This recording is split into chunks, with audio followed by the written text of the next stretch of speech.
Hey, high school literacy leaders, welcome back to Curriculum Chats. This is DLC Foster Yankee, and in this video, I'll be discussing the first lesson in the first section of the Book of Unknown Americans unit. So let's dive into lesson 1. In this lesson, students are establishing the purpose for reading the Book of Unknown Americans and self-selected texts. They're analyzing Norman Rockwell's painting, The Catch, using the visual analysis tool to determine how meaning is conveyed, and they're also making inferences and using evidence to support their understanding of Rockwell's painting. There are 2 texts for this lesson, The Book of Unknown Americans and The Catch by Norman Rockwell. So I don't think they really use The Book of Unknown Americans just yet. The materials for this lesson are the Book of Unknown Americans Culminating Task Checklist, the Culminating Task Progress Checker, the Unit Text List, Visual Analysis Tool, Academic Discussion, Assessing Sources, and Literacy Toolbox and Tone Reference Guides. So for the lesson overview, students are previewing the unit overview, central question, unit text list, and culminating task, and analyzing a Norman Rockwell painting in order to begin their exploration of how authors might illuminate meaning and theme. There are 6 activities, one of which is optional, so let's take a closer look. The unit begins by activating students' prior knowledge. They read the unit overview of the unit's homepage on the Odell website, as well as the central question of the unit there on the screen, which is how does perspective shape our understanding of events? Then they move into either pairs or small groups to discuss the second cluster of questions around the central question. Finally, they respond to the last question. If you were to provide an answer to the central question today, what would it be? In their learning log. They will return to this response in later lessons to examine how their understanding of the central question has evolved or become more nuanced as a result of their learning. To support students, the teacher may want to clarify that though the terms perspective and point of view are often used interchangeably, they have nuanced differences. Those nuanced differences and the definitions from the curriculum are there on the screen. The teacher might also expand this activity with an anticipation guide. Next, students quickly access and review the unit text list as well as the independent reading text options. I always suggest collaborating with the campus ILS to create a display of this recommended reading. The next activity is all about the culminating task. For this unit's task, students will answer the question, how do authors use literary elements and narrative techniques to engage readers and convey themes? By rewriting a vignette from the Book of Unknown Americans from the perspective of another character from the book.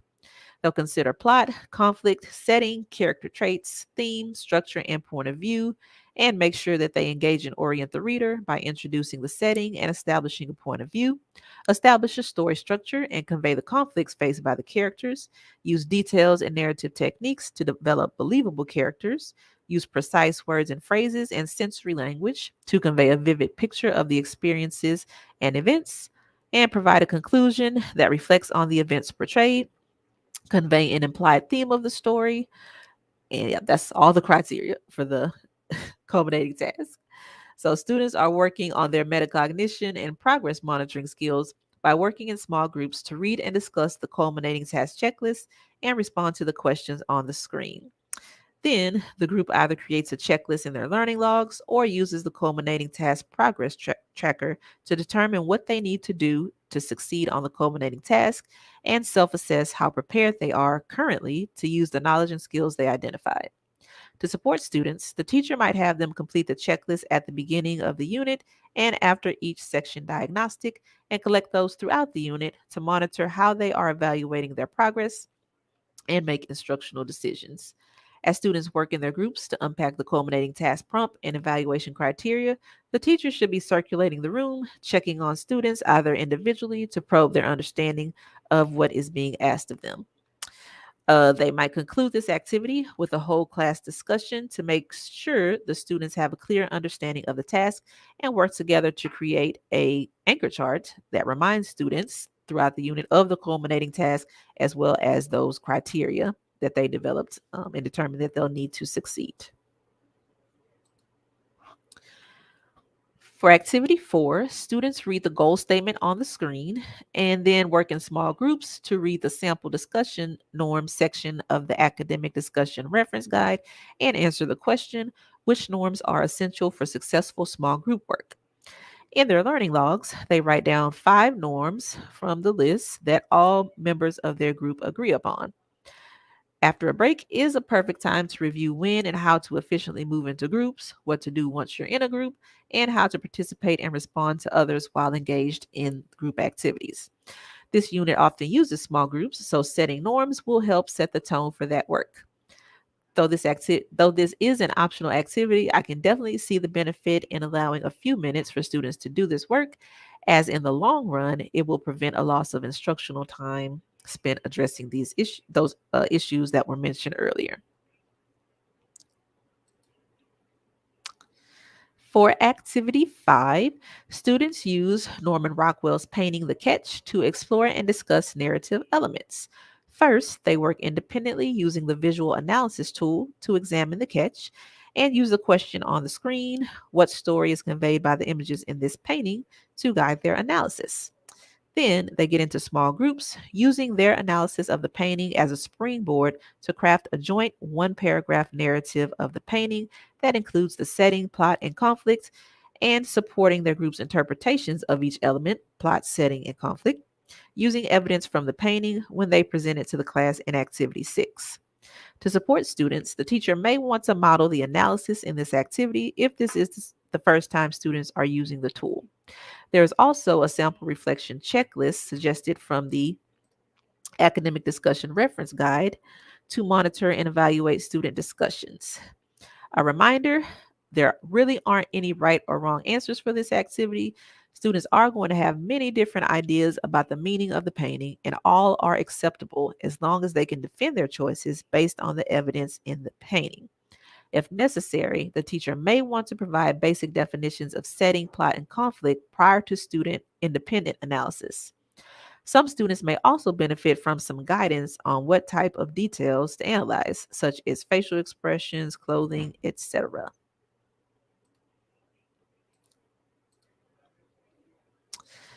Lesson 1 concludes with the groups from the prior activity sharing their narratives with the class. After they share, they briefly explain what details from the painting they used to develop their narrative, including the rationale for their interpretation. I think it is important for the teacher to clarify, probably in activity 5, that a narrative is a story, because I can see students being tempted to write 1 paragraph that answers the question, what story is conveyed by the images in this painting, but doesn't necessarily tell a story. So, sentence or story starters, or even some type of frame that provides an example of how to tell a story in 1 paragraph might be helpful. There's also a note in the teaching notes that each group member will need a copy of the jointly constructed narrative, as they will independently revise it in the section diagnostic. So the teacher may want to have the one group member with the best penmanship be the scribe, and then collect those from each group and make copies for the remaining group members. If time is an issue for this activity, it is suggested to allow students to present their narrative to just one other small group.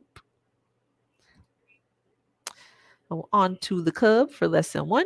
For the K, I originally wrote students will know the plot, setting, and conflict of Norman Rockwell's The Catch. But I know that my K should be basic recall, and I wondered if I asked a student in a class, what is the plot, setting, and conflict of The Catch, would I get the same answer from every single student? The fact that there are so many different answers to that question pushed it out of the realm of recall. So I went even more basic and came up with students will know definitions of plot, setting, and conflict. Because I can ask anyone, what is the definition of plot? What is setting? What is conflict? And I should get the same answer from every single student. They need to know this so they can understand how Norman Rockwell used visuals to convey plot, setting, and conflicts in The Catch. This will empower them to be able to examine the catch using the visual analysis tool to answer the question, what story is conveyed by the images in this painting? And write a one paragraph narrative interpretation in a small group. So that is a wrap for this video. I welcome your feedback and look forward to hearing from you either on Twitter, via email, or in the comments. While you're here, don't forget to subscribe so you never have to worry about missing a video. Thanks for watching.